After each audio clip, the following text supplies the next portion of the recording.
Hi everyone. In this video, you will learn how to start a live server in VS Code. To start a live server, first of all, you need to make sure that you have installed the extension.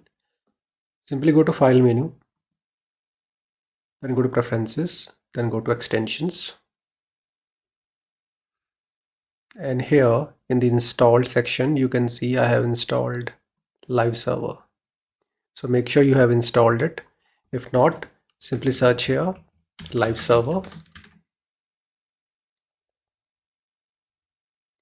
And you will get an install button like this here to install the live server. So in case you have already installed it, simply go to View and click on Explorer so that you can see the files. So you can see I got HTML file here. Now to start a live server, you can right click on this file and click on Open with Live Server. That is the first option. The second option is simply go to the bottom at the status bar and click on Go Live. And here you can see we have started live server.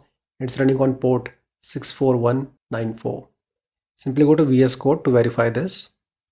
And as you can see on the status bar, we have 64194. So these are the two common ways that you can use to start a live server in VS Code.